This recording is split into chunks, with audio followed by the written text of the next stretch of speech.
नहीं कोई बात नहीं, ऐसी देख ले, नोटबुक रखा है ना, किसी भी पेज में लिख ले। ओके चलो इधर पे जल्दी से देखते जाओ। तो कल की क्लास में हमने इलेक्ट्रिसिटी ब्रीफ में स्टार्ट किया था। कौन इस चीज को डिस्क्राइब करेगा? यहाँ पर ये एलईडी जो ग्लो करती है, ये जो करंट फ्लो होता है, उसमें ओवरऑल प्रोसेस क्या होता है? त्रिशा बताओ कैसे होता है? वसुधा बताओ कैसे होता है?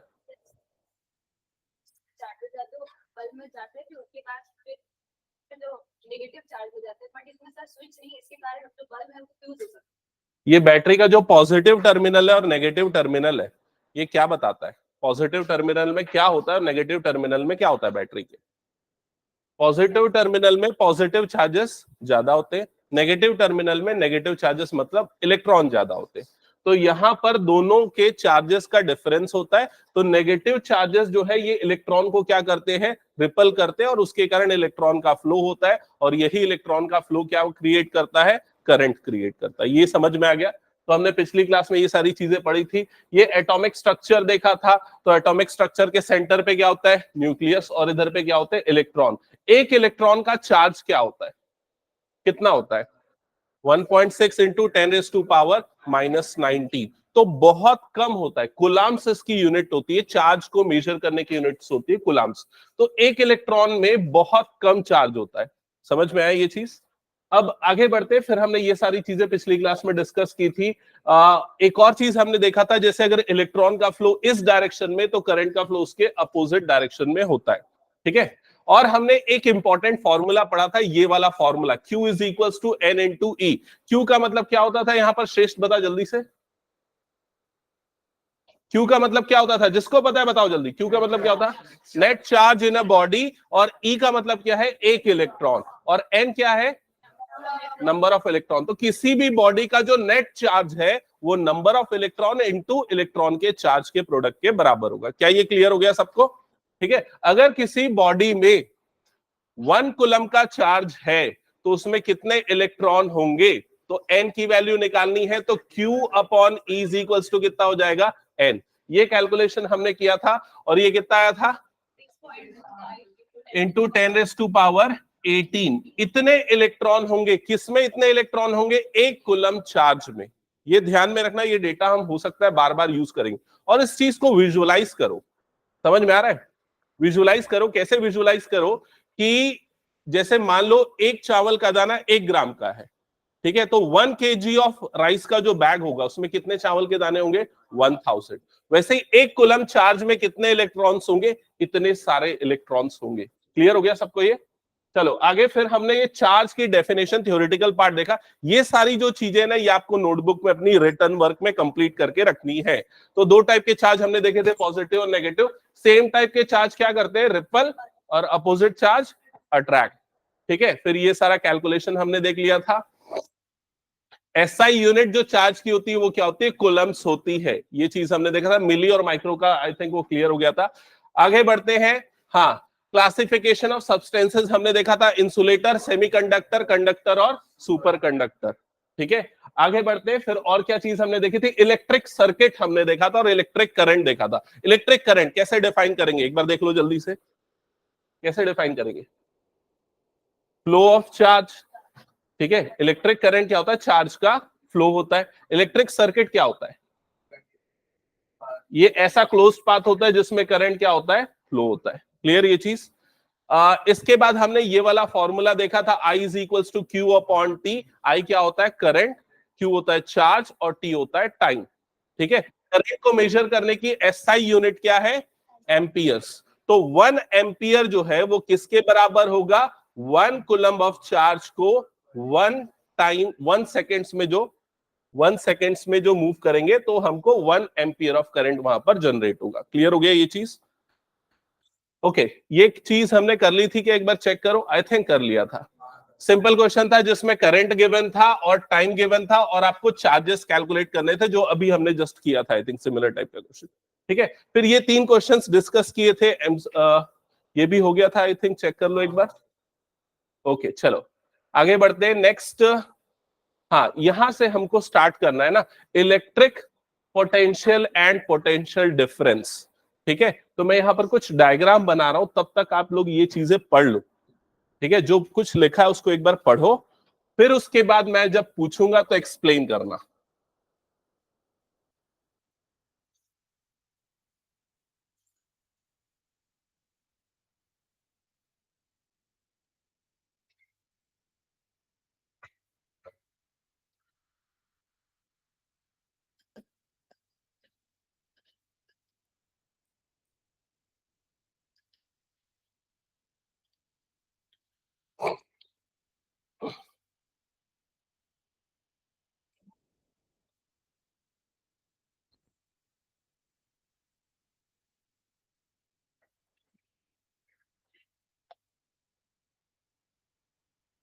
पढ़ लिया सबने?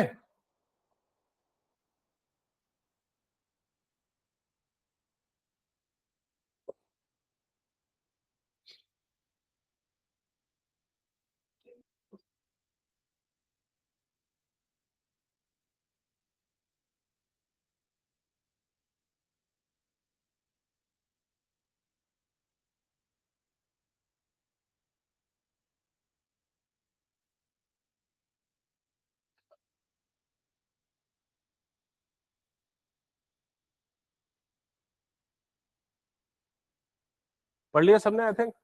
ओके, सो क्या लिखा है इस पूरी स्टोरी में? अगर आप इसको समराइज करोगे तो मान लो अगर मेरे पास यहाँ पर दो टैंक्स है, ठीक है, एक टैंक में पूरा पानी भरा हुआ है और दूसरे टैंक में हाफ के आसपास पानी भरा हुआ है। यहाँ पर दोनों टैंक्स इंटरनली एक पाइप से कनेक्टेड है और यहाँ पर सपोज एक वॉल्व है। ये वॉल्व क्या करता है?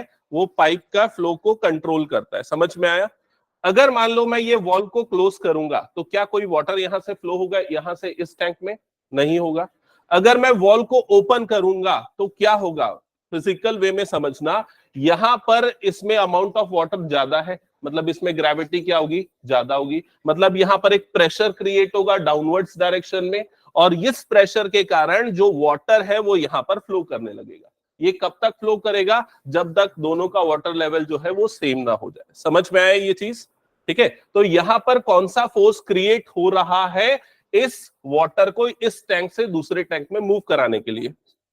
कौन सा फोर्स क्रिएट हो रहा है? प्रेशर क्रिएट हो रहा है यहां पर। समझ में आ रहा है? वाटर प्रेशर क्रिएट हो रहा है। उसी तरीके से एक और दूसरा एग्जांपल ले रहा हूं। मान लो आपके पास एक इलेक्ट्रिक साइकिल है, ठीक है, इलेक्ट्रिक साइकिल है, तो आप उस साइकिल को चला रहे हो, चलाते चलाते आगे बढ़ रहे हो, आपको कोई एफर्ट लगाना पड़ेगा क्या उसमें? नहीं लगाना पड़ेगा। सडनली क्या हो जाएगा? मान लो यहां पर एक सीढ़ी आ जाएगी, तो आपको उस सीढ़ी को चढ़ाने के लिए क्या करना पड़ेगा? साइकिल को उठाना पड़ेगा और स्टेयर्स को क्रॉस करना पड़ेगा। तो आपको यहां से यहां तक मूव करने के लिए थोड़ा सा वर्क करना पड़ेगा, उसके पहले कोई वर्क नहीं करना पड़ रहा था। समझ में आया ये दो चीज? तो ये दो एनालॉजी आप दिमाग में रखो, इसी से आप करंट के फ्लो को समझ पाओगे और पोटेंशियल डिफरेंस क्या होता है वो समझ पाओगे। ठीक है, तो यहां पर देखो ये लाइन क्या लिखी? Electrons moves only if there is a difference in electric pressure. तो जैसे वाटर एक टैंक से दूसरे टैंक में तभी मूव करेगा जब एक में वाटर लेवल ज्यादा हो, प्रेशर ज्यादा हो, दूसरे में क्या हो? कम हो। वैसे ही इलेक्ट्रॉन भी तभी मूव करेंगे जब एक तरफ पोटेंशियल ज्यादा हो और दूसरी तरफ पोटेंशियल क्या हो? कम हो। क्या ये समझ में आया? और ये जो पोटेंशियल है इसी को हम क्या बोलते हैं? पोटेंशियल डिफरेंस बोलते हैं। मतलब दोनों में जो हाइट का डिफरेंस आ रहा है वही क्या हो जाएगा यहां पर? Potential difference. समझ में आया ये चीज? अब ये पोटेंशियल डिफरेंस क्रिएट करने के लिए हमें क्या करना होता है? बैटरी कनेक्ट करनी होती है। जब हम बैटरी कनेक्ट करते हैं तो बैटरी का ये जो पॉजिटिव टर्मिनल और ये नेगेटिव टर्मिनल, तो ये पोटेंशियल डिफरेंस क्रिएट करता है। यहां पर इलेक्ट्रॉन ज्यादा हो गए, यहां पर प्रोटॉन्स ज्यादा हो गए। ठीक है, तो ये डिफरेंस क्रिएट होगा जिसके कारण करंट क्या होगा? फ्लो होगा। तो ये बैटरी जो है वही पोटेंशियल डिफरेंस क्रिएट करता है जिसके कारण करंट का यहां पर क्या होता है? फ्लो होता है। तो वो सारी चीजें यहां पर एक्सप्लेन की हुई है। और क्या लिखा हुआ है? ये वाली लाइन देखो, potential difference sets the charge in motion in a conductor and produces electric current। Clear हो गया ये चीज? ठीक है, अब ये वाली स्टोरी को मैं आगे समझाता हूं, इसके नेक्स्ट स्लाइड में देखना, जो अभी यहां पर मैंने बताया था। यहां पर इलेक्ट्रिक पोटेंशियल डिफरेंस को डिफाइन किया है। कोई भी दो पॉइंट्स के बीच में जो इलेक्ट्रिक पोटेंशियल डिफरेंस है वो क्या होता है? तो ये वाली लाइन पढ़ो, क्या लिखा है? The work done to move a unit charge from one point to another point. तो आपको किसी भी एक 1 यूनिट चार्ज को एक पॉइंट से दूसरे पॉइंट तक मूव करने के लिए जितना काम करना पड़ेगा वही क्या कहलाएगा, पोटेंशियल डिफरेंस। और पोटेंशियल डिफरेंस को किससे डिनोट करते हैं, V से। ठीक है, तो V इज इक्वल्स टू क्या हो जाएगा, W अपॉन Q। W क्या है यहां पर, वर्क डन, और Q क्या है यहां पर, चार्ज। क्लियर हो गया ये चीज। अब देखो यही चीज मैं आपको एक एग्जांपल से बताता हूं जो मैं बता रहा था। अगर मान लो आप एक इलेक्ट्रिक साइकिल चला रहे हो, तो यहां पर आराम से इलेक्ट्रॉन फ्लो कर रहे हैं। ठीक है, आराम से इलेक्ट्रॉन फ्लो कर रहे हैं, मतलब आपको यहां पर कोई भी वर्क डन नहीं करना पड़ रहा है। लेकिन जैसे ही स्टेयर्स आ जाएंगी तो आपको साइकिल को उठा के ऊपर तक चढ़ाना पड़ेगा। तो यहां पर पॉइंट ए से पॉइंट बी तक जाने के लिए आपको कुछ ना कुछ वर्क करना पड़ेगा। तो वो जो वर्क का अमाउंट है वही इन दोनों का क्या है, पोटेंशियल डिफरेंस है। अब यही चीज क्या होती है, जब अगर मान लो आपके पास एक वायर है और उस वायर में अगर आप एक रेजिस्टेंस लगा दो, ठीक है, रेजिस्टेंस का सिंबल ऐसा होता है। तो जब करंट फ्लो होती है तो यहां पर ये कंडक्टर में फ्लो होने में कोई प्रॉब्लम नहीं होती, आराम से फ्लो होते हैं इलेक्ट्रॉन्स। लेकिन जब रेजिस्टेंस आता है तो यहां से यहां तक मूव करने के लिए चार्ज को कुछ वर्क करना पड़ता है। अब वो जितना वर्क करना पड़ रहा है वही अमाउंट ऑफ वर्क जो है उसका क्या कहलाता है, पोटेंशियल डिफरेंस कहलाता है। क्लियर ये चीज। तो यहां पर ये स्टोरी मेंशन्ड है, और ये चीज आप नोट डाउन कर लो, ये वाला डेफिनेशन चेयर ले वहां से।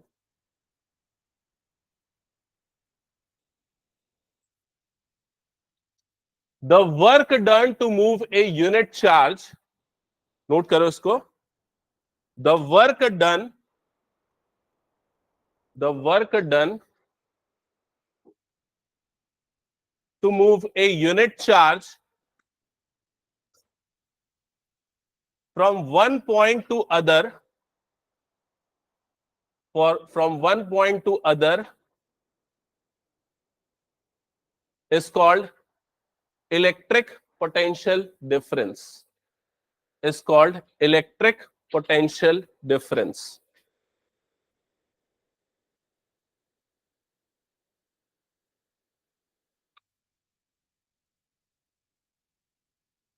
और ये चीज नोट डाउन कर लेना, पोटेंशियल डिफरेंस को हम किससे डिनोट करते हैं, V से, और V is equals to W upon Q।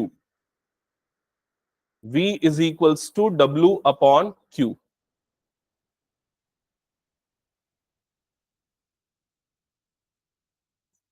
ठीक है, तो ये जो पोटेंशियल डिफरेंस है इसकी यूनिट होती है वोल्ट।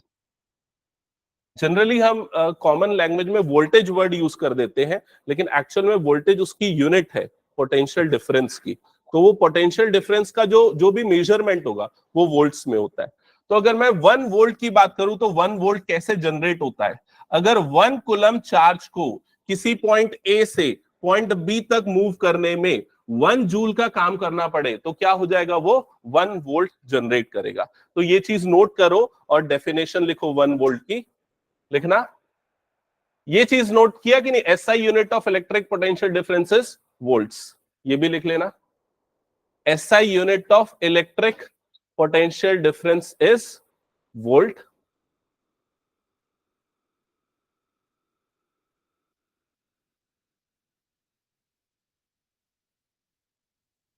फिर उसके बाद 1 वोल्ट is equals to 1 joule upon 1 coulomb.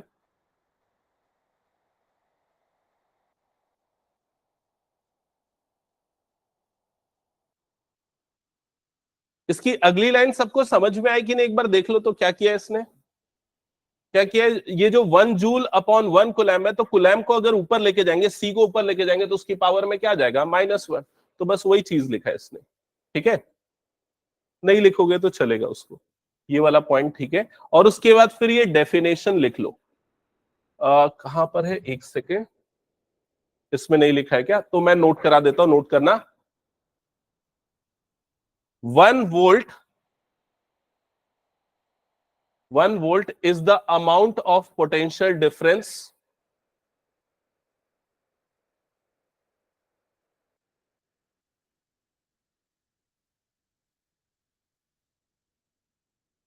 is amount of potential difference when 1 coulomb of charge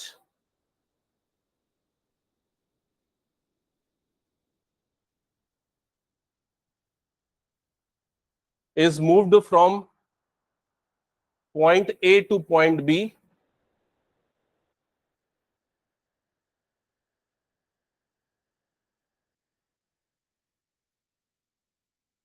comma, and the work done is 1 joule.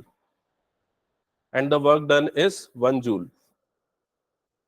आप देखो इसको अपने वर्ड्स में लिख सकते हो सकता है हमने प्रॉपर नहीं लिखा होगा, तो आप सिंपली ये बोल सकते हो 1 जूल का अगर वर्क डन हो रहा है 1 कूलम चार्ज को एक पॉइंट से दूसरे पॉइंट में मूव करने के लिए, तो 1 वोल्ट जनरेट होगा।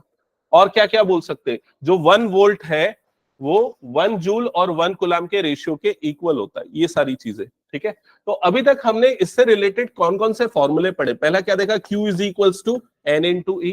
दूसरा क्या देखा, I is equals to Q upon T। और तीसरा भी हमने क्या देखा, V is equals to W upon Q। ये सारी चीजें आपको ध्यान में रखनी। अच्छा, वर्क डन और एनर्जी दोनों की यूनिट सेम होती है, पता है ना सबको, ये joules.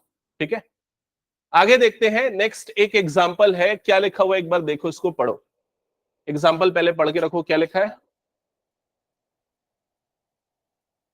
How much work is done in moving a charge of 2 coulomb across 2 points having a potential difference 12 volts।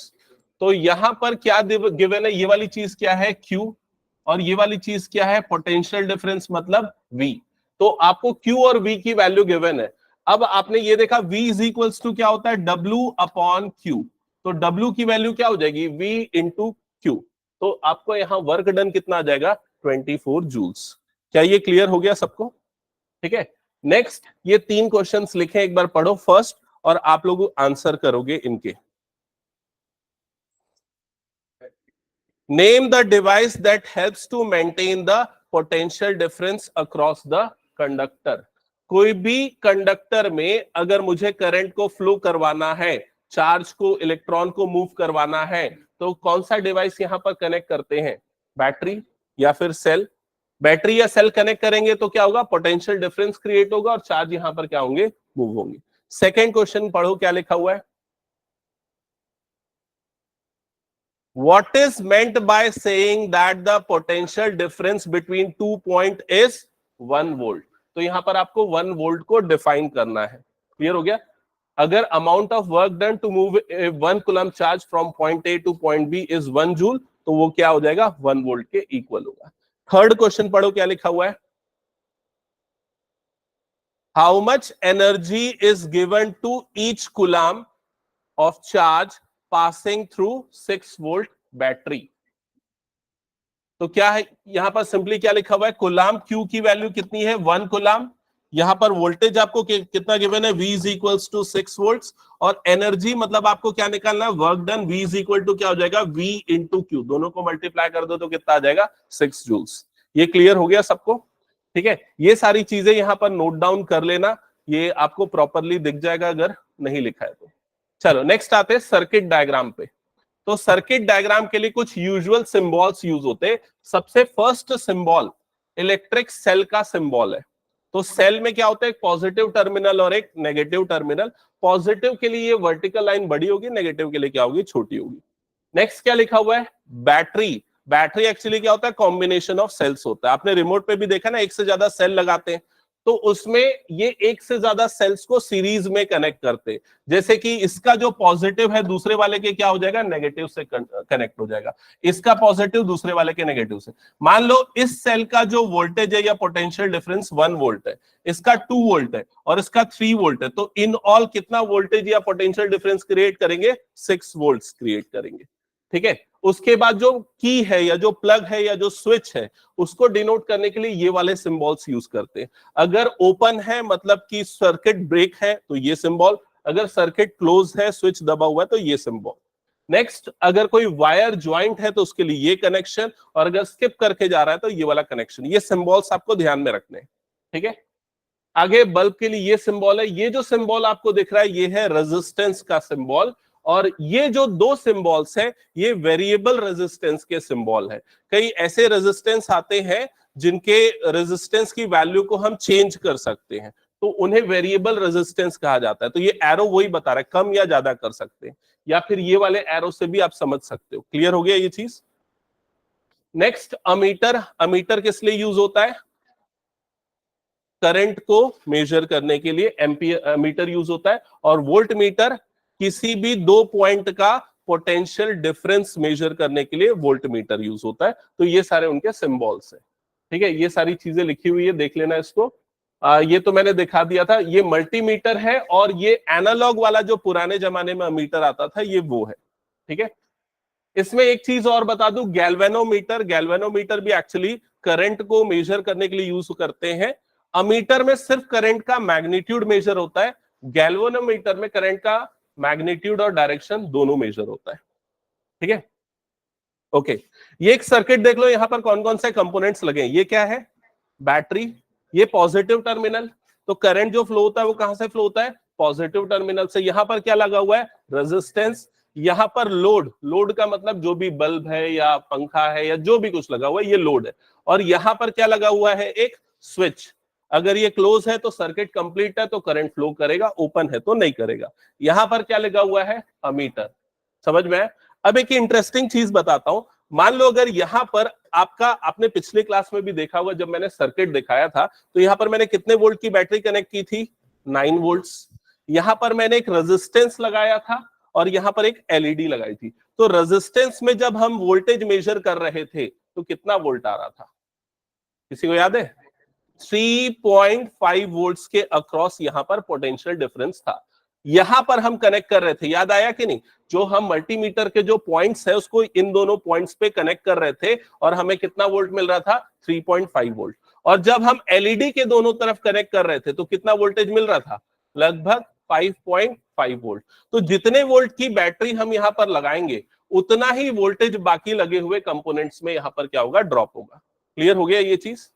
अगर मान लो मैं रेजिस्टेंस नहीं लगाता, तो क्या होता? पूरा का पूरा 9 वोल्ट यहां पर पोटेंशियल डिफरेंस क्रिएट हो जाता। तो इसकी जो कैपेसिटी है, उससे ज्यादा इसमें सप्लाई मिल जाती, तो ये एलईडी क्या होता? उड़ जाता। समझ में आया ये चीज? ठीक है, नेक्स्ट आगे बढ़ते हैं। अब कुछ नोट पॉइंट्स है। फर्स्ट वाला पढ़ो, क्या लिखा हुआ है? दिख रहा है? Potential difference between two points is measured by a device called voltmeter। ठीक है, और वोल्ट मीटर को कहां पर कनेक्ट करते हैं, उसकी पोजीशन देखो। यहां पर कहां पर कनेक्ट किया है, देखो। इसमें एक और चीज बताता हूं। अगर मान लो ये दो टर्मिनल है हमारे रेजिस्टेंस के, अगर मैं इससे पैरेलली इसको कनेक्ट कर दूं, ये पैरेलल है ना दोनों, तो पैरेलली कनेक्ट कर देंगे, तो इसको क्या बोलेंगे? Parallel connection. ठीक है, तो वोल्ट मीटर को किस में कनेक्ट करते हैं? पैरेलल वे में, क्योंकि हमें इन दोनों पॉइंट्स के अक्रॉस इसका पोटेंशियल कैलकुलेट करना है। और वहीं अमीटर को कहां पर कनेक्ट करते हैं हम? सीरीज में, क्योंकि हमें यहां से फ्लो होने वाला करंट निकालना है। तो यहां पर वही लिखा हुआ है, potential difference between two points is measured by a device called voltmeter. The resistance of voltmeter is very high. ये सारी चीजें ध्यान में रखना। वोल्टमीटर का रेजिस्टेंस क्या होता है? बहुत हाई होता है। अब इस चीज को देखो, समझना। अगर मान लो यहां से करंट फ्लो हो रहा है, यहां पर आने के बाद करंट के पास दो रास्ते हैं, या तो वो यहां से जाएगा या तो वो यहां से जाएगा। समझ में आ रहा है ये चीज? अब अगर वोल्ट मीटर का, यहां पर जो वोल्ट मीटर लगा, इसका रेजिस्टेंस बहुत ज्यादा है, तो रेजिस्टेंस नाम से ही क्लियर है, वो करंट के फ्लो को क्या करता है? स्लो डाउन करता है, ब्लॉक करता है। तो करंट कहां से फ्लो होगा? रेजिस्टेंस यहां से फ्लो होगा। समझ में आया कि नहीं ये चीज? तो यहां से जब फ्लो होगा, तो इन दोनों पॉइंट्स के बीच में वो एक पोटेंशियल डिफरेंस क्रिएट करेगा। एक वर्क डन होगा चार्ज को इस पॉइंट से इस पॉइंट में मूव करने के लिए, वही वोल्टेज होगा, और उसको मेजर करने के लिए हम दोनों टर्मिनल्स पे वोल्ट मीटर कनेक्ट करते हैं। क्लियर? नेक्स्ट पॉइंट क्या लिखा हुआ है, देखो ये वाला पढ़ना। Current is measured by a device called ammeter. It has very low resistance. तो ये ध्यान में रखना, करंट का रेजिस्टेंस क्या होता है? बहुत लो। अगर करंट का रेजिस्टेंस ज्यादा होगा, तो करंट यहां से फ्लो करते हुए यहां पर भी ड्रॉप करेगा, वोल्टेज ड्रॉप करेगा। क्योंकि यहां पर देखा हमने, ये दोनों पॉइंट पे वोल्टेज ड्रॉप कर रहा था, इसमें भी रेजिस्टेंस होगा तो यहां पर भी ड्रॉप करेगा, तो इम्बैलेंस क्रिएट होगा उसमें। ठीक है, दैट्स वाई इसका रेजिस्टेंस बहुत लो होता है और उसका रेजिस्टेंस बहुत हाई होता है। ठीक है, और इसे किस में कनेक्ट करते हैं? सीरीज में। चलो आगे बढ़ते हैं नेक्स्ट पॉइंट की तरफ। तो एक सिंपल क्वेश्चन है, एक बार देख लो उसको जल्दी से, क्या लिखा है, सॉल्व करो इसको। The filament of an electric bulb draws a current of 0.4 ampere. तो ये जो वैल्यू आपको गिवन है 0.4 एम्पियर, ये करंट की वैल्यू है। तो I इज इक्वल्स टू क्या हो गया, 0.4 एम्पियर। और क्या लिखा है, calculate the amount of charge flowing through the filament. उस फिलामेंट से कितना चार्ज फ्लो हो रहा है, आपको उसका अमाउंट बताना है। कितने टाइम में, 2 आवर्स के टाइम में। तो यहां T गिवन है 2 hours. Also calculate the number of electron passed, और कितने इलेक्ट्रॉन वहां से पास होंगे। तो I और T, इससे रिलेटेड कौन सा फॉर्मूला आपने पढ़ा है? I is equals to Q by T बोल सकते हो, या Q is equals to I into T बोल सकते हो। यहां पर Q क्या होता है, नेट चार्ज जो फ्लो कर रहा है, ठीक है। तो सिंपली आप यहां पर I की वैल्यू पुट कर दो 0.4, और T टाइम को सेकेंड्स में पुट कर दो। तो 2 आवर्स है, मिनट में कन्वर्ट करने के लिए 60 से मल्टीप्लाई करना पड़ेगा, फिर मिनट को फिर से सेकंड में कन्वर्ट करने के लिए अगेन 60 से मल्टीप्लाई करना पड़ेगा। सारा मल्टीप्लिकेशन कैलकुलेशन करो, बताओ कितना आ रहा है। फिर उसके सेकंड पार्ट का भी आंसर करना।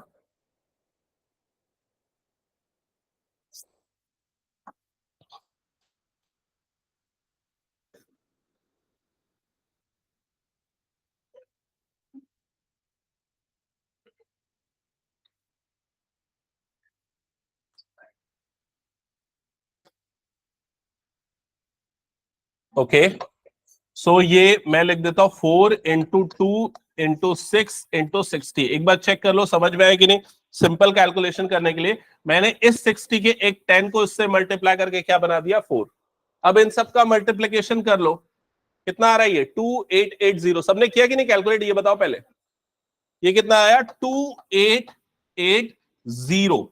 यूनिट क्या आएगी इसकी, कुलम्स। इसका मतलब क्या हुआ त्रिषा, इसका मतलब क्या हुआ?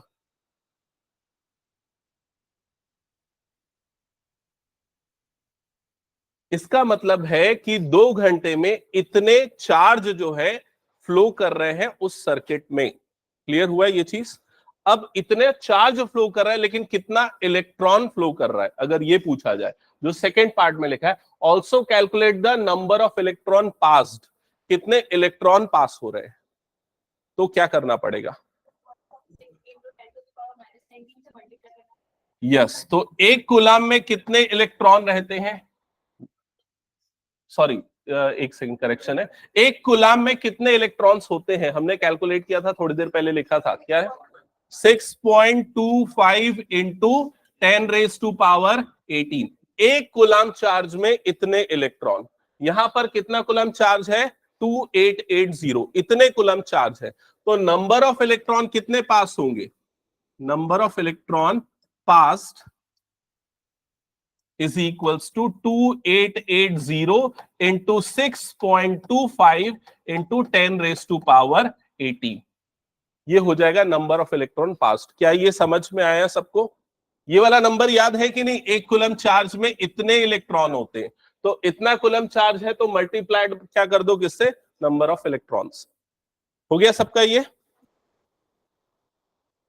फाइनल कैलकुलेशन करते रहना, उसके लिए कोई ज्यादा वो जरूरी है नहीं, यहां पर भी छोड़ दोगे तो चलेगा, ठीक है। हटा दो इसको। चलो नेक्स्ट क्वेश्चन पे आते हैं। तो नेक्स्ट क्वेश्चन पढ़ो क्या लिखा हुआ है। सारे बच्चे इस क्वेश्चन को पढ़ो और सॉल्व करके बताओ क्या लिखा है। मैं सारे फॉर्मूले यहां पर साइड में लिख दे रहा हूं जो जो अभी तक हमने पढ़े हैं।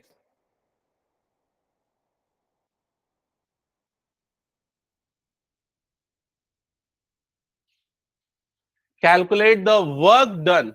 तो यहां पर क्या निकालना है, work done in moving A charge of 2 Coulomb's. तो ये आपको चार्ज गिवन है, मतलब किसकी वैल्यू गिवन है, Q की वैल्यू गिवन है।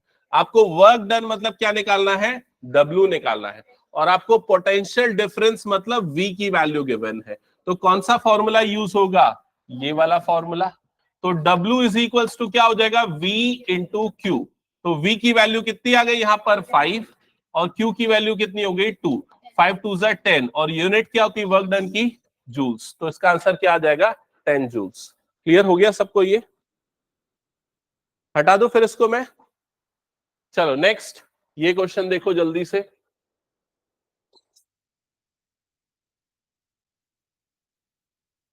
ए polythene piece is rubbed with wool. ठीक है, एक पॉलिथीन के पीस को एक ऊन से रब किया जा रहा है। अब अगर कोई भी दो सब्सटेंस को रब करते तो क्या होता है, इलेक्ट्रॉन जो है एक तरफ से दूसरी तरफ ट्रांसफर होता है, चार्ज ट्रांसफर होता है। ठीक है, it is found to acquire a negative charge of this.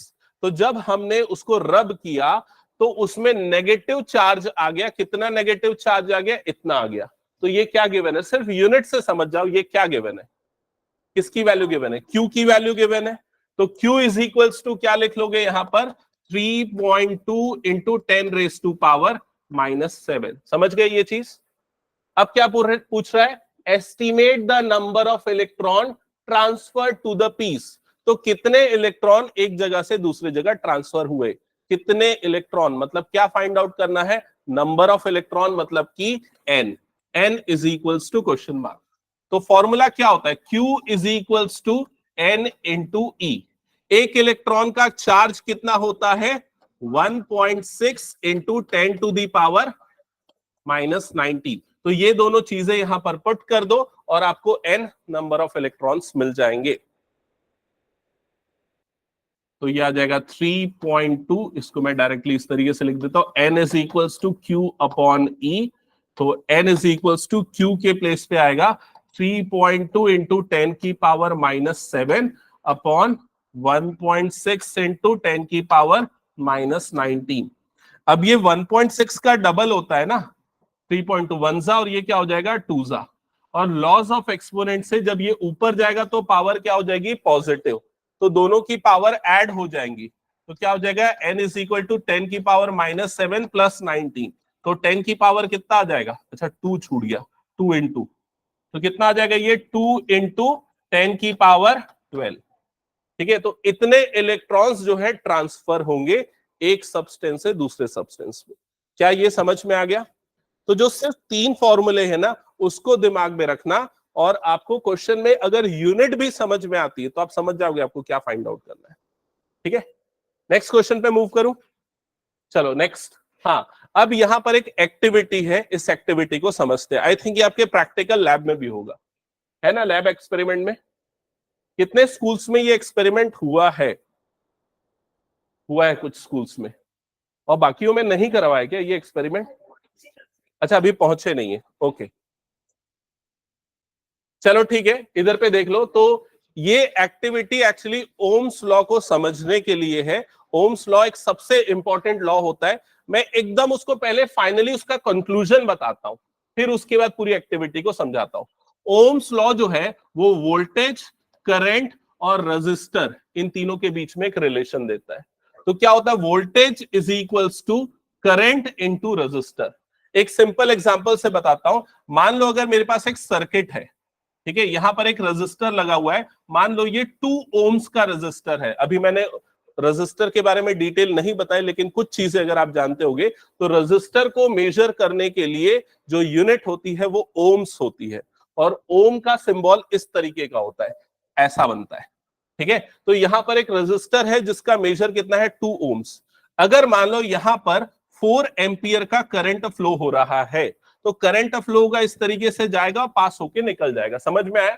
तो एक तरीके से आप समझोगे करंट जब यहां से पास हो रहा है तो ये मान लो कि दोनों मल्टीप्लाई हो रहे हैं। समझ में आया कि नहीं, करंट और रेजिस्टेंस दोनों मल्टीप्लाई हो रहे हैं। और क्योंकि आपको यहां पर इलेक्ट्रॉन को इस रास्ते से उस रास्ते, इस पॉइंट से उस पॉइंट तक भेजने के लिए कुछ ना कुछ काम करना पड़ रहा है, वर्क डन करना पड़ रहा है। तो ये जो वर्क डन है वो क्या क्रिएट करेगा, यहां पर एक पोटेंशियल डिफरेंस क्रिएट करेगा। और पोटेंशियल डिफरेंस को हम किससे मेजर करते हैं, वोल्टेज से। ठीक है, और वो पोटेंशियल डिफरेंस कितना होगा, तो इन दोनों का मल्टीप्लीकेशन, मतलब कितना आ जाएगा 4 इंटू 2, मतलब कितना वोल्ट क्रिएट करेगा, 8 वोल्ट क्रिएट करेगा। तो यही चीज मैंने बताई कि वोल्टेज जो होता है वो क्या होता है, V is equals to, voltage is equals to क्या हो जाएगा, I इंटू R। अब ये चीज ओम्स लॉ ने दी थी और उसको एक एक्सपेरिमेंट के वे में इसने समझाया था। इसी को अलग अलग वे में और कैसे लिख सकते हैं, V upon I is equals to क्या हो जाएगा, R। अब R जो है रेजिस्टेंस जो है वो तो हमेशा फिक्स होता है। अगर मान लो मैं एक बल्ब लगा रहा तो उसका रेजिस्टेंस फिक्स होगा, समझ में आ रहा है। अगर मैं एक टीवी लगा रहा हूं तो उसका रेजिस्टेंस फिक्स होगा। तो क्या चीज वेरी करेगी, वोल्टेज और करंट। तो वोल्टेज और करंट क्या होता है, वेरिएबल्स होते, और रेजिस्टेंस क्या होगा यहां पर, फिक्स्ड होगा। अब इसको मैं इस तरीके से बोल सकता हूं, अगर ये वाली चीज मेरी फिक्स है, ये वाली चीज मेरी फिक्स है, अगर मैं करंट को बढ़ा रहा हूं तो वोल्टेज भी क्या होगा यहां पर, बढ़ेगा। अगर मैं करंट को कम कर रहा हूं तो वोल्टेज भी यहां पर क्या होगा, कम होगा। समझ में आया ये चीज, ठीक है। अब इसी को इस एक्टिविटी से समझते हैं। देखो यहां पर क्या लिखा हुआ है, यहां पर एक सर्किट बना हुआ है, इस सर्किट के सारी चीजें एक एक करके बताओ मुझे। ये जो कनेक्टेड है ये क्या है, बैटरीज या फिर क्या बोल सकते हो, सेल्स। अब यहां पर थोड़ा अजीब सा कनेक्शन आपको दिख रहा है, यहां पर डॉटेड लाइन से इसने कनेक्ट करके रखा हुआ है। समझ में आ रहा है, इस डॉटेड लाइन का मतलब समझना, पहले क्या कर रहा है, वो एक सेल को बस कनेक्ट कर रहा है इस सर्किट में। अब ये सेल यहां पर कनेक्ट हो गया, ठीक है। अब ये क्या चीज है बताओ, रेजिस्टेंस, ठीक है। ये क्या चीज है, अमीटर, और ये क्या चीज है, स्विच। स्विच अभी यहां पर क्या क्लोज है, मतलब सर्किट कंप्लीटेड है। तो ऐसी सिचुएशन में क्या होगा, करंट का फ्लो यहां पर स्टार्ट हो जाएगा। समझ में आया कि नहीं, करंट का फ्लो स्टार्ट होगा और करंट यहां से मूव होगी और इस रेजिस्टेंस से पास होते हुए आगे जाएगी, एक करंट का फ्लो यहां पर कंटिन्यू हो जाएगा। क्लियर हो गया ये चीज। अब मान लिया जाए मैं यहां पर 1 वोल्ट की बैटरी कनेक्ट कर रहा हूं, ठीक है, और यहां पर 1 एम्पियर का करंट यहां से फ्लो हो रहा है। क्लियर हो गया ये चीज। अब मैंने क्या किया, ये वाले कनेक्शन को हटा दिया और अब मैं यहां पर इससे कनेक्ट कर दे रहा हूं। अब मेरे पास कितनी बैटरीज कनेक्ट हो गई, 2 1 वोल्ट की बैटरी कनेक्ट हो गई। मतलब अब यहां पर वोल्टेज कितना क्रिएट हो गया, 2 वोल्ट्स। 2 वोल्ट्स मतलब वोल्टेज अगर बढ़ रहा है तो करंट भी यहां पर क्या होगा, बढ़ जाएगा। तो कितना करंट फ्लो होगा अब यहां पर, 2 एम्पियर्स का करंट फ्लो होगा। समझ में, क्योंकि दोनों प्रोपोर्शनल है, जितना वोल्टेज इंक्रीज होगा उतना ही करंट इंक्रीज होगा। और ऐसा करते हुए जैसे जैसे मैं यहां पर बैटरीज बढ़ाते जाऊंगा या सेल्स बढ़ाते जाऊंगा, यहां पर करंट का फ्लो भी क्या होता जाएगा, बढ़ता जाएगा। क्लियर हो गया ये चीज। अब बात है कि इस चीज का क्या यूज है, यहां पर क्या कनेक्टेड है, देखो वोल्ट मीटर। तो जैसे जैसे यहां पर करंट बढ़ेगा तो करंट किससे पास होगा, रजिस्टर से। और रजिस्टर और करंट क्या है, समझ लो मल्टीप्लाइड होंगे, और मल्टीप्लाई होने के कारण यहां क्या क्रिएट होगा, पोटेंशियल डिफरेंस। तो यहां पर भी वोल्टेज जो है वो क्या होता जाएगा, बढ़ता जाएगा। समझ में आ रहा है ये चीज। आप एक सिंपल सा एक्सपेरिमेंट करके देख सकते हो। मान लो आप एक छोटी सी बैटरी लो, उससे एलईडी को जला के देख लो। अब 2 बैटरी जोड़ लो, फिर एलईडी को जलाओ, 3 बैटरी जोड़ लो, फिर एलईडी को जलाओ। धीरे धीरे जब आप नंबर ऑफ बैटरीज बढ़ाओगे तो करंट का फ्लो क्या हो जाएगा, बढ़ता जाएगा। और जैसे जैसे करंट का फ्लो बढ़ता जाएगा, यहां पर भी इस रेजिस्टेंस पे भी वोल्टेज क्या है, बढ़ता जाएगा। और ये वोल्टेज बढ़ेगा तो क्या होगा, एक पॉइंट के बाद ये उड़ जाएगा। समझ में आया कि नहीं ये चीज। तो बस उसी तरह की सिचुएशन है। तो ये बता रहा है कि वोल्टेज इंक्रीज होगा तो करंट भी यहां पर क्या है, इंक्रीज होगा। और करंट इंक्रीज होगा तो जो भी आपका यहां पर लोड लगा हुआ है या रेजिस्टेंस लगा हुआ है, उसके अक्रॉस भी वोल्टेज ड्रॉप यहां पर क्या हो जाएगा, इंक्रीज हो जाएगा। अब इसको समझने के लिए एक पूरी शीट बनी हुई इस एक्सपेरिमेंट को कंडक्ट करने के लिए। तो सबसे पहले कॉलम में क्या लिखा हुआ है, number of cells used in the circuit. तो सबसे पहले मान लो हमने 1 सेल यूज किया, ठीक है। तो 1 सेल मान लो 1 वोल्ट का है, ठीक है।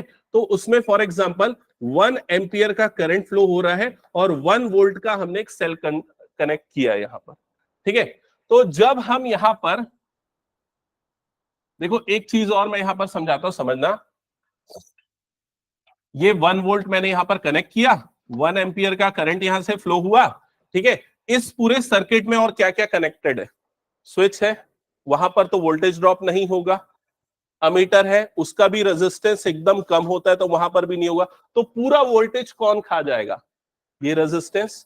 तो यहां पर अगर 1 वोल्ट लगा है तो यहां पर भी कितना क्रिएट होगा, लगभग 1 वोल्ट क्रिएट होगा। अगर आप वोल्ट मीटर कनेक्ट करोगे तो 1 वोल्ट का पोटेंशियल डिफरेंस यहां पर मिलेगा। समझ में आया ये चीज? लेकिन ये जो हम वायर यूज कर रहे हैं ये एक्चुअली एक कंडक्टर होता है। आइडियली ये पूरे करंट को फ्लो नहीं करता, इसमें भी एक इंटरनल क्या होता है, रेजिस्टेंस होता है। तो अगर 1 वोल्ट हमने सप्लाई दिया तो हो सकता है यहां पर जो वोल्टेज क्रिएट हो ये 0.9 वोल्ट क्रिएट हो। समझ में आ रहा है मैं क्या बोल रहा हूं? ठीक है। और अब अगर मान लो मैं ये वोल्टेज और ये जो करंट है इन दोनों का अगर रेशियो देखो, अप्रोक्सीमेटली 1 वोल्ट मान लेता हूं, तो वोल्टेज और करंट का अगर मैं रेशियो लेता हूं तो 1/1, तो ये कितना जाएगा 1/1। और वोल्टेज अपॉन करंट के रेशियो को हम किससे डिनोट करते हैं, आर से, रेजिस्टेंस से। तो कितना रेजिस्टेंस क्रिएट करेगा, 1 ओम का रेजिस्टेंस क्रिएट करेगा। समझ में आ रहा है ये चीज? सिमिलरली अगर मैं 2 वोल्ट की बैटरी कनेक्ट करता हूं तो क्या हो जाएगा, 2 एम्पियर का करंट फ्लो होगा। तो इसके अक्रॉस जो वोल्टेज हमें मिलेगा वो लगभग कितना होगा, 1.99 के अप्रॉक्स।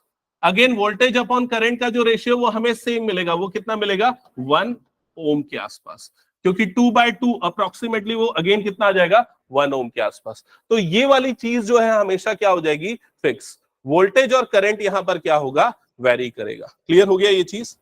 अब मैंने एक और चीज बताई कि वोल्टेज और करंट ये दोनों वेरी कर रहे हैं, मतलब ये दोनों क्या है, वेरिएबल्स है। ठीक है। और वेरिएबल्स हम मैथ्स में क्या देखते हैं, एक्स और वाई को क्या देखते हैं, वेरिएबल्स। तो उनका ग्राफ प्लॉट करने के लिए हम एक्स एक्सिस में किसको ले लेंगे, करंट को, और वाई एक्सिस में किसको ले लेंगे, वोल्टेज को या फिर पोटेंशियल डिफरेंस को। अब जैसे अगर मान लो यहां पर मैंने 1, ये डेटा को अभी मत देखना, अगर हम सिंपल कैलकुलेशन यहां पर करें, मान लो मैंने 1 एम्पियर का करंट फ्लो किया तो कितना वोल्टेज क्रिएट होगा, 1 वोल्ट। 2 एम्पियर का करंट फ्लो किया तो कितना वोल्टेज क्रिएट होगा, 2 volts, and so on. Clear हो गया ये चीज?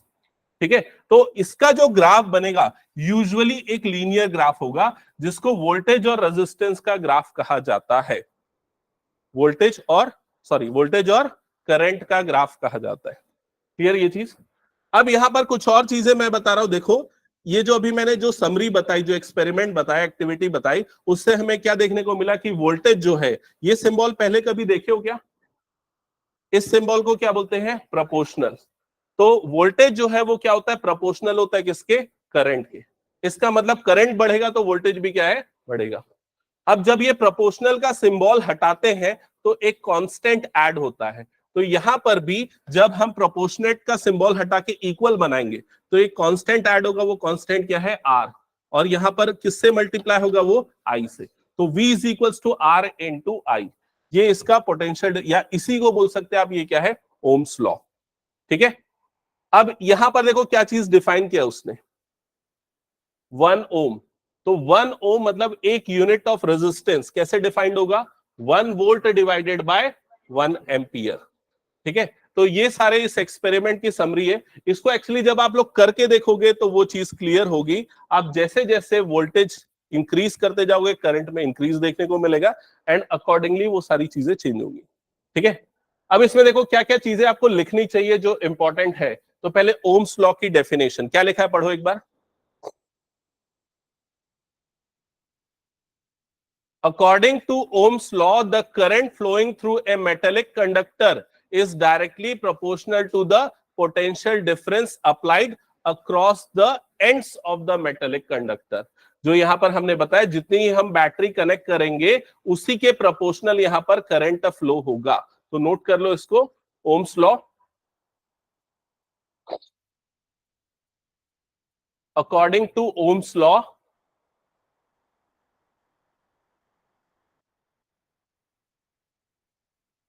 according to Ohm's law, the current flowing through a metallic conductor, the current flowing through a metallic conductor is directly proportional to the potential difference, is directly proportional to the potential difference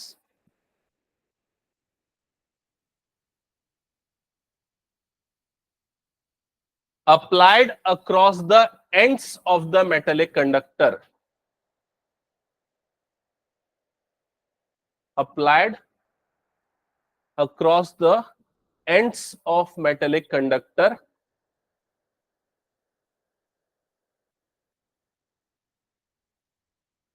provided that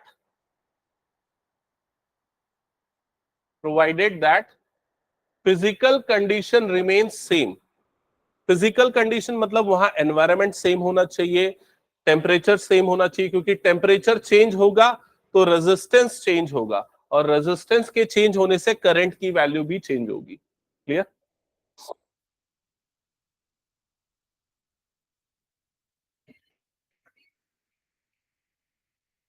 सो ये लिख लेना, V is proportional, ये proportionality का symbol है। ये simply ये बताता है अगर I की वैल्यू इंक्रीज होगी तो V की वैल्यू भी इंक्रीज होगी। So V is proportional to I। अब अगर आप प्रोपोर्शनैलिटी हटाओगे तो एक कांस्टेंट ऐड हो जाएगा, वही कांस्टेंट क्या है, यहां पर R है, और R क्या बताता है, रेजिस्टेंस ऑफ कंडक्टर। नोट किया? ठीक है, और यहां से आप रेजिस्टेंस को डिफाइन भी कर सकते हो, तो resistance is equals to V upon I, मतलब वोल्टेज और करंट का जो रेशियो है ये उस कंडक्टर का रेजिस्टेंस होगा। इसकी SI यूनिट जो है वो ओम्स है, जिसको अगर आप वर्ड्स में लिख रहे हो तो OHM लिखेंगे, और सिंबॉलिक फॉर्म में ये सिंबल है।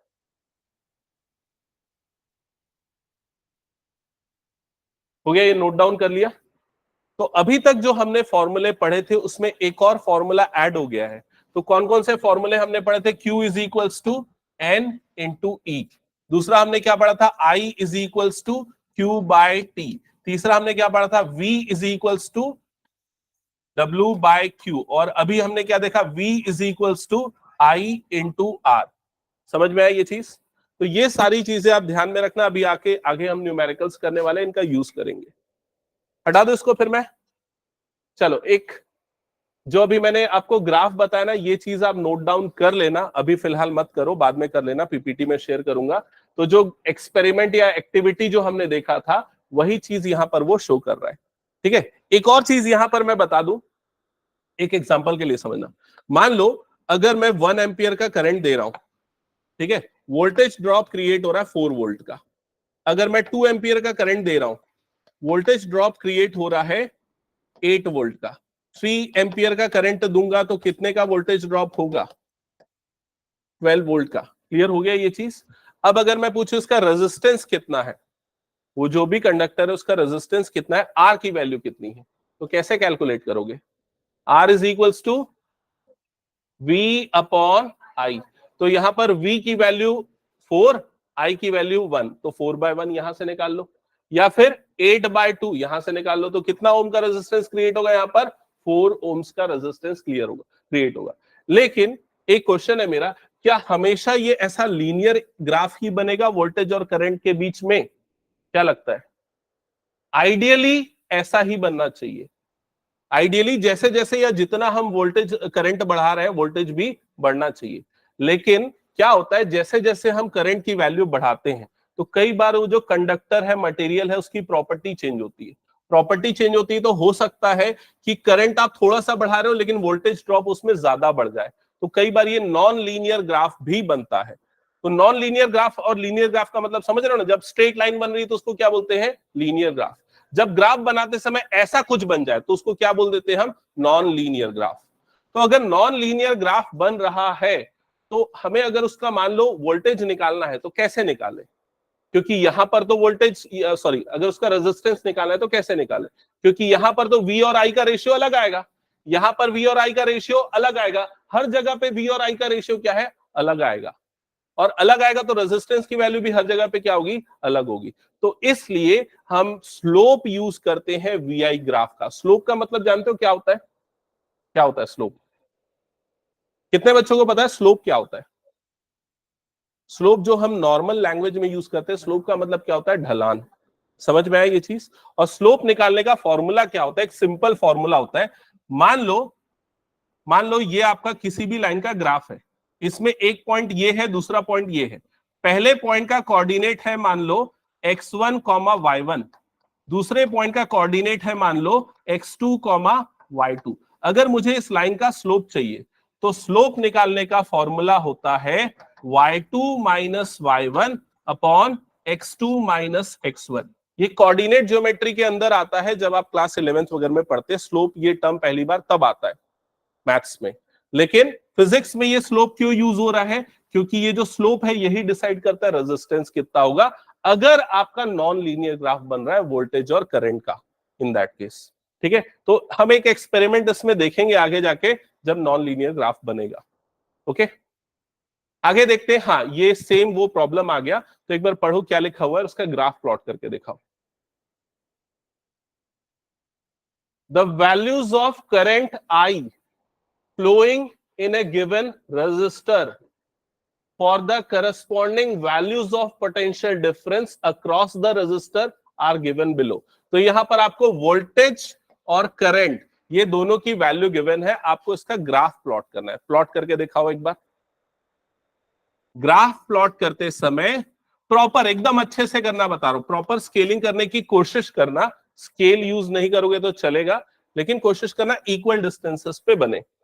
तो एक्स एक्सिस में हम ले लेंगे करंट को I, और वाई एक्सिस में ले लेंगे हम वोल्टेज को या पोटेंशियल डिफरेंस को वोल्ट्स में। ठीक है, तो सबसे पहला पॉइंट यहां पर कितना आ रहा है 0.5। पहले एक्स एक्सिस में मैं मार्किंग कर लेता हूं, 0.5 से ये कहां तक जा रहा है 4 तक। तो यहां पर सबसे पहले ये हो गया 0, फिर इसको ले लेता हूं 1, ये हो गया 2, ये हो गया 3, ये हो गया 4। एक्स एक्सिस में मैंने करंट एम्पियर्स में यहां पर ड्रॉ कर दिया। वाई एक्सिस में यहां पर कितना आएगा वोल्ट्स। तो एक बार देख लो मिनिमम और मैक्सिमम वोल्टेज कितना जा रहा है। मिनिमम है 1.6 और मैक्सिमम कितना है 13.2। तो कितने के लेना पड़ेगा स्केलिंग? आई थिंक 2 का लेने पे चल जाएगा शायद। ठीक है, तो यहां पर 2, 4, 6, 8, 10, 12 और इसके ऊपर यहां पर जाएगा 14। एक बार चेक करो यहां तक क्लियर हुआ क्या? अब सबसे पहला वोल्टेज और करंट का जो कॉम्बिनेशन है, जो वैल्यूज है, उनको अगर हम ग्राफ में प्लॉट करेंगे तो यहां करंट कितना है 0.5 एम्पियर और वोल्टेज कितना आ रहा है 1.6। तो ये अप्रोक्सीमेटली कहां पर जाएगा? ये अप्रोक्सीमेटली इस जगह पे आएगा। समझ में आया ये चीज? नहीं, गलत किया क्या मैंने? कहां पर आएगा ये? 0.5 यहां पर है ना बीच में, और 1.6 यहां पर, मतलब ये अप्रोक्सीमेटली इस जगह पे आएगा। समझ में आया ये चीज? 0.5 है करंट की वैल्यू और वोल्टेज है 1.6। नेक्स्ट वैल्यू चेक करो, करंट की वैल्यू 1 एम्पियर और वोल्टेज की वैल्यू 3.4। तो 1 और 3.4 ये कहां पर आएगा? अप्रोक्सीमेटली इस जगह पे। फिर 2 एम्पियर करंट और वोल्टेज कितना है 6.7। तो 2 और 6.7 तो ये लगभग इधर पे आने वाला है, यहां पर। 3 और कितना है 10.2। तो 3 और 10.2 ये ऐसा बनेगा, और 4 पे कितना आ रहा है 13.2, ये लगभग यहां पर बनेगा। तो ये जो ग्राफ अगर आप देख रहे हो, ये एग्जैक्टली आपको लीनियर ग्राफ नहीं मिलेगा, थोड़ा तिरछा मिर्चा मिलेगा, क्योंकि ये कौन सा ये एक्चुअली जो वोल्टेज और करंट की वैल्यू, ये प्रैक्टिकल वैल्यू, आइडियल वैल्यू नहीं है। ठीक है, अब अगर मान लो मैं हर पॉइंट पे रेजिस्टेंस कैलकुलेट करता हूं, बताओ इस पॉइंट पे रेजिस्टेंस कितना होगा? कैसे निकलेगा resistance? R is equals to क्या होता है V बाय I। तो ये कितना आ जाएगा 1.6 डिवाइडेड बाय 0.5, ऐसा ही होगा। डिवाइड करोगे तो कितना आएगा 0.5, मतलब कितना होता है 1/2। तो ये हो जाएगा 1.6 डिवाइडेड बाय 1/2। ये 2 रेसिप्रोकल होके ऊपर मल्टीप्लाई हो जाएगा, तो कितना रेजिस्टेंस आ जाएगा 3.2 ओम्स का। क्या ये समझ में आया? कौन से पॉइंट पे? फर्स्ट वाले पॉइंट पे। अब इसी तरीके से सेकंड वाले पॉइंट पे रेजिस्टेंस बताओ कितना आएगा? यहां पर रेजिस्टेंस कितना आएगा? यहां पर रेजिस्टेंस कितना आएगा? V अपॉन I कर दो, तो वोल्टेज कितना है 3.4, करंट कितना है 1, तो यहां पर रेजिस्टेंस कितना आ जाएगा 3.4 ओम्स। समझ में आ रहा है ये चीज? तो ये R1 हो गया फर्स्ट वाला रेजिस्टेंस। सेकेंड पॉइंट पे रेजिस्टेंस आ जाएगा 3.4 डिवाइडेड बाय 1, मतलब ये आ जाएगा 3.4 ओम्स। इस पॉइंट पे रेजिस्टेंस कैलकुलेट करके बताओ कितना आएगा। R is equals to V upon I, तो ये कितना हो जाएगा, वोल्टेज हो गया यहां पर 6.7 और करंट हो गया 2 एम्पियर्स। डिवाइड करो कितना आ रहा है, 3.35 के आसपास, तो ये आएगा 3.35 ओम्स। तो यहां पर अगर आप ऑब्जर्व करोगे, फर्स्ट टाइम इतना रेजिस्टेंस था, सेकेंड पॉइंट पे रेजिस्टेंस थोड़ा इंक्रीज हो गया, थर्ड पॉइंट पे रेजिस्टेंस थोड़ा सा डिक्रीज हो गया। तो हर पॉइंट पे प्रैक्टिकली आपको अलग अलग रेजिस्टेंस मिलेगा सेम कंडक्टर में, ठीक है। तो ऐसी सिचुएशन में अगर आपको एग्जैक्टली रेजिस्टेंस निकालना है कि क्या है उस कंडक्टर का, तो आपके पास दो तरीके हैं। पहला तरीका, हर पॉइंट पे रेजिस्टेंस निकाल लो और उसका क्या कर लो, एवरेज कर लो, ठीक है। जैसे फर्स्ट सेकेंड थर्ड ऐसे सबका रेजिस्टेंस निकालो, उसको क्या कर लो, एवरेज। दूसरा तरीका क्या है, स्लोप निकाल लो इसका। तो स्लोप निकालने के लिए मैंने क्या फॉर्मूला बताया था, y2 minus y1 upon x2 minus x1। तो यहां पर y एक्सिस में मेरे पास क्या है, वोल्टेज। तो y2 किसको ले लोगे, सबसे ज्यादा वोल्टेज जो आया कितना है यहां पर 3.2, माइनस y1 जो सबसे कम वोल्टेज जो कितना आया 1.6, divided by x2 minus x1, तो कितना हो जाएगा 4 माइनस 0.5। समझ में आया ये चीज। अब न्यूमरेटर को माइनस करो, बताओ कितना आएगा, 13.2 से 1.6 माइनस करो, कितना आ जाएगा 11.6, और डिनोमिनेटर में 5 में से 0.5, 4 में से 0.5 माइनस करो, कितना आएगा 3.5, ठीक है। अब 3.5 को अगर मैं फ्रैक्शन में लिखना चाहता हूं तो क्या लिखूंगा उसे, 7/2, ठीक है। ये 2 रेसिप्रोकल होके ऊपर जाएगा, मल्टीप्लाई होगा, तो ये वाला नंबर क्या हो जाएगा, डबल। तो 11.6 का डबल कितना होता है 23.2, डिवाइडेड बाय कितना हो जाएगा 7। अब 7 से डिवाइड करो, कितने बार में जाएगा, 7 3 जा 21, पॉइंट लग जाएगा 2 और 22 हो गया, 7 3 जा 21, फिर उसके बाद 7 1 जा 7, तो अप्रोक्सीमेटली 3.31 ओम्स के आसपास आएगा। समझ में आया। तो अगर आपको VI कर्व गिवन है, वोल्टेज और करंट का ग्राफ गिवन है, तो उससे रेजिस्टेंस निकालने के लिए हर पॉइंट पे डिफरेंट रेजिस्टेंस मिलेंगे और सबका एवरेज आउट कर सकते हो, या फिर ये स्लोप वाला फॉर्मूला निकाल सकते हो। ओके, चलो आगे देखते हैं। एक और एक्सपेरिमेंट है, इसको मैं शॉर्ट में एकदम ब्रीफ कर रहा हूं, सुन लेना। इसमें क्या लिखा हुआ है, अगर मान लो ये आपके पास एक सर्किट है, मेरे पास 3 अलग अलग लोड्स है, मतलब 3 अलग अलग कनेक्शंस है, ठीक है। तो फर्स्ट अगर मेरे पास एक वायर है, निक्रोम वायर, सेकंड मेरे पास 10 वॉट का बल्ब है, थर्ड मेरे पास टॉर्च है। अगर मैं एक बार इसको कनेक्ट करूं, दूसरे बार दूसरे को, तीसरे बार तीसरे को, तो मेरा क्वेश्चन ये है कि या हर बार सेम करंट फ्लो होगा या हर बार अलग करंट फ्लो होगा। हर बार अलग करंट फ्लो होगा, क्यों, क्योंकि यहां पर रेजिस्टेंस की वैल्यू हर बार क्या है, चेंज हो जाएगी। अगर 1 ओम का रेजिस्टेंस है, मैंने 1 वोल्ट की बैटरी लगाई है और 1 एम्पियर करंट फ्लो हो रहा है। समझ में आ रहा है ये चीज। अगर मान लो मैं 2 ओम का रेजिस्टेंस लगाऊंगा तो कितना करंट फ्लो होगा, I इज इक्वल्स टू क्या हो जाएगा यहां पर V बाय R, तो कितना हो जाएगा 0.5 एम्पियर का करंट फ्लो होगा। समझ में आ रहा है ये चीज। अगर मैं रेजिस्टेंस को 4 ओम कर दूं तो कितना करंट फ्लो होगा, अगर मैं रेजिस्टेंस को 4 ओम कर दूं तो कितना करंट फ्लो होगा 1 डिवाइडेड बाय 4, मतलब कितना 0.25 एम्पियर। तो जैसे जैसे आप यहां पर लोड का रेजिस्टेंस बढ़ाते जाओगे, वैसे वैसे करंट की वैल्यू यहां पर रिड्यूस होते जाएगी, ठीक है ये चीज। चलो नेक्स्ट, अब कुछ क्वेश्चंस हम यहां पर कर लेते हैं इनसे रिलेटेड, देख लेना। एक दो टॉपिक्स यहां पर बच गए फिलहाल, उसके पहले मैं कुछ सिंपल क्वेश्चंस करवा देता हूं। ओके, ये वाला क्वेश्चन एक बार देखो, उसको सॉल्व करके बताओ।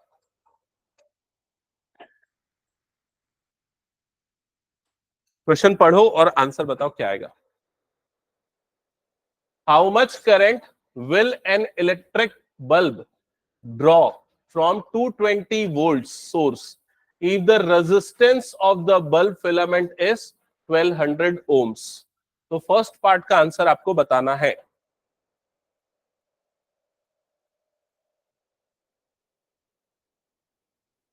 क्या हुआ रुद्राक्ष, क्वेश्चन पढ़ा कि नहीं?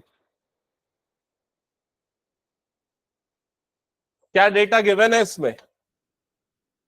ये क्या चीज है? Voltage source V। V is equals to कितना हो गया? 220। ठीक है, और ये क्या गिवन है? रेजिस्टेंस। तो R इज इक्वल्स टू कितना हो गया? 1200 ओम।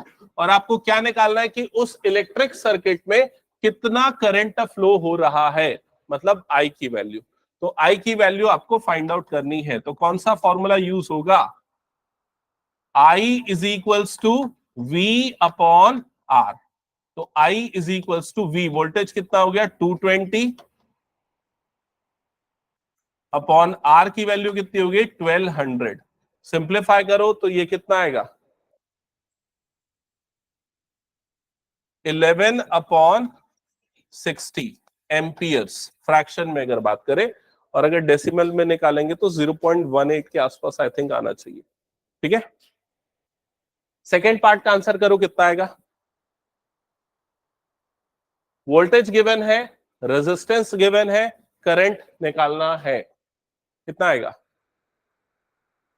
220 डिवाइडेड बाय 100, तो कितना आ जाएगा? ये 2.2 एम्पियर्स। सीधा पॉइंट में लिख दो। समझ में आया क्या ये?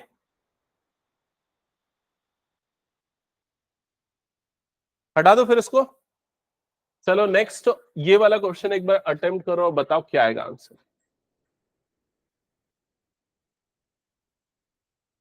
The potential difference between the terminal of electric heater is 60 volts. तो 60 वोल्ट का पोटेंशियल डिफरेंस है when it draws a current of 4 ampere, और उसमें से कितने का करंट फ्लो हो रहा है? 4 एम्पियर का। What current will the heater draw if the potential difference is increased by 120 volts? Question समझ में आया कि नहीं? ये मान लो एक इलेक्ट्रिक हीटर है, ये इलेक्ट्रिक हीटर मतलब एक रेजिस्टेंस क्रिएट कर रहा है। यहां पर पोटेंशियल डिफरेंस कितने का दिया हुआ है? इनिशियली कितने का पोटेंशियल डिफरेंस है? 60 वोल्ट्स का। कितनी करंट फ्लो हो रही है इसमें से? 4 एम्पियर की करंट फ्लो हो रही है। समझ में आया? अब क्वेश्चन में बोल रहा है मान लो अगर ये पोटेंशियल डिफरेंस 120 वोल्ट का कर दे तो कितना करंट फ्लो होगा, ये आपको फाइंड आउट करना है। ठीक है, तो सिंपली आप प्रोपोर्शनैलिटी वाले मेथड से लगाओगे तो 60 का ये क्या हो रहा है? डबल, मतलब कितना हो रहा है? 120। तो करंट भी ऑब्वियसली क्या हो जाएगी यहां पर? डबल। तो 4 एम्पियर था तो यहां पर कितना फ्लो होगा? 8 एम्पियर। समझ में आया ये चीज? अगर आपको ये रेजिस्टेंस कैलकुलेट करने बोलेगा तो कितना आएगा ये रेजिस्टेंस, बताओ क्या आएगा रेजिस्टेंस? Volt upon ampere. कितना हो जाएगा? 60 अपॉन 4, मतलब कितना आ जाएगा ये? 15 ओम्स। क्या ये क्लियर हो गया सबको? ठीक है, नेक्स्ट क्वेश्चन देख लो इधर।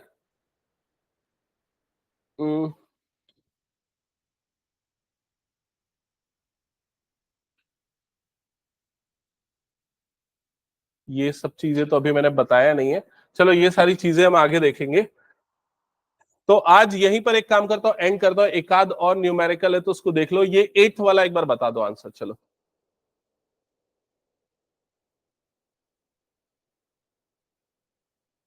When 12 volt of battery is connected across an unknown resistor, there is a current of 2.5 MA। MA मतलब क्या है ये? Milliampere in the circuit. Find the value of the resistance।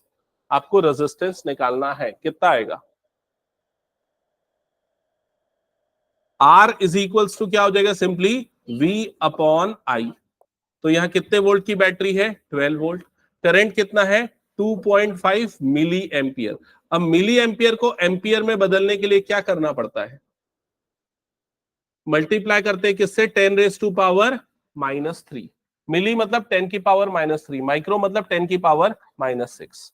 Further simplify करने के लिए ये जो 10⁻³ है इसको न्यूमरेटर में भेज देता हूं, तो क्या हो जाएगा? ये 10⁻+3 डिवाइडेड बाय ये कितना हो गया? 2.5। क्या यहां तक क्लियर है सबको? अब इसे मैं ना 10 की पावर 3 को 100 इंटू 10 लिख देता हूं, डिवाइडेड बाय 2 और 25 जो है 2.5 है ना, उसको 25 और ऊपर में एक 10 लगा देता हूं। देख लो कैलकुलेशन के लिए समझ में आया कि नहीं मैंने क्या किया है। 2.5 में से पॉइंट हटा दिया और ऊपर एक 10 लिख दिया। अब 25 वनजा और 25 फोरजा, ये कट जाएगा। 12 इंटू 4, 12 फोरजा कितना होता है 48, और ये दो जीरोस मतलब 4800 ओम्स, इतना रेजिस्टेंस होगा, अननोन रेजिस्टेंस। क्या ये क्लियर है सबको? फर्स्ट क्वेश्चन में क्या लिखा है पढ़ो एक बार और आंसर करो।